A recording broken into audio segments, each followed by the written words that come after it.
የተፈናቃይ ወገኖችን ህይወት ለማትረፍ አቅደው በመስራት ላይ የሚገኙ የትግራይ ተወላጅ ቲክቶከሮች ከትግራይ ተወላጆች ከኤርትራውያንና ኢትዮጵያውያን በተሰበሰበው ገንዘብ የተገዛ 1480 ኩንታል ፊኖ በሽረ እንዳስላሴ ከተማ ለሚገኙ 2960 የቤተሰብ አስተዳዳሪዎች እንዲከፋፈል አድርገዋል። ድጋፍ ሲያደርጉ የነበሩ ግብረሰናይ ድርጅቶች ቁጥራቸው እየተመናመነ የተፈናቃዮች ኑሮ ወደ ከፋ ደረጃ በተሸጋገረበት ሰዓት ለችግራቸው የደረሱላቸው ቲክቶከሮችን በማመስገን ከጠባቂነት ተላቀው ወደ ቀያቸው ለመመለስ በሚደረገው ጥረትም የድርሻቸውን እንዲወጡም አስተያየት ሰጪዎቹ ይናገራሉ። ደንደስ ዲማይዳ ሐሪስና ይወለ ጥሜት ጸገምን የለን ለሀገርና ኸነጠጣይና ማዕለና ሰብኩም አርሰን እንድንበላ ችግርና ረሃብ ከኛ እንዲርቅ ወደ ቀያችን መመለስ አለብን። እርዳታ በቂ አይደለም። ወደ ቀያችን ካልተመለስን ዋጋ የለንም።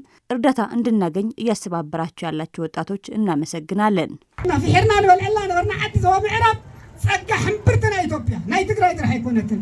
አርሰን ስንበላባት የነበረችው ምዕራብ ትግራይ የትግራይ ብቻ ሳትሆን የኢትዮጵያም እምብርት ሁመራ ነች። ስለዚህ ሰርተን እንድንበላ እባካችሁ ወደ ቤታችን መልሱን፣ አግዙን። ድጋፉን ያስረከቡት ቲክቶከሮች ራስ ልዑልና አቤል በበጎ ተግባር ላይ ለተረባረቡ የትግራይ ተወላጆች ኤርትራውያንና ሌሎች ቀና ልብ ያላቸው ኢትዮጵያውያን በማመስገን በረሃብ እያለቀ ላለው ተፈናቃይ መሰል ድጋፎችን ከማድረግ በተጨማሪ ወደ ቀያቸው እንዲመለሱም የጀመሩትን ጥረት እንደሚቀጥሉበትም ይገልጻሉ።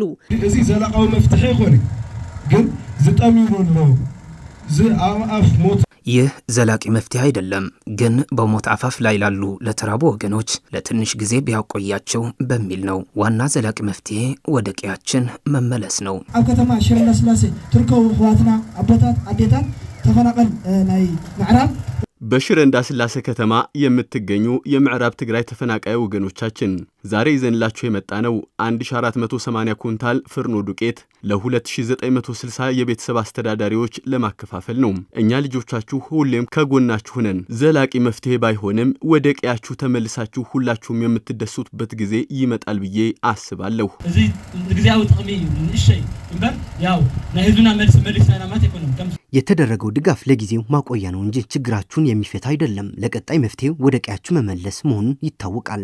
እዚህ ያለው ሁሉም ብዙ ሀብት የነበረው ህዝብ ነው። እሱ ሲራ ማየት ያሳዝናል። የትግራይ ምዕራባዊ ዞን ምክትል አስተዳዳሪ አቶ ተስፋ ማርያም ገብረ መስቀል ቲክቶከሮቹ እየሰሩት ያለው ወገንን የማዳን ስራ በማመስገን አሁንም በረሃብ እያለቀ እየተመናመነ ያለውን ወገን በህይወት እንዲቆይ ድጋፎች እንደሚያስፈልጉም ጠይቀዋል። የቲክቶከሮቹን ድጋፍ ያመሰገኑት ምክትል አስተዳዳሪው የተፈናቃዮቹ ህይወት በዘላቂነት እንዲፈታ ሰርተው ወደሚኖርበት ቀያቸው ሊመለሱ ይገባል ብለዋል። ታሪክ ናዘን ተወስ ነበር አብይ ታሪክ ይዛዓርፍ ዘሎ ኣብዚ ዘመን ብዙም ህፃውንት ህዋትና ዚኦም እነዚህ ወጣቶች ልጆቻችሁ እየሰሩት ያለው በጎ ስራ ታሪክ የማይረሳው ስራ ነው። አሁን የተደረገው ድጋፍ የምዕራብ ትግራይ ተፈናቃይ ወገኖች ከደረሰባቸው ስቃይ፣ ችግር፣ ረሃብ ትንሽ እንዲያገግሙ በማሰብ ነው።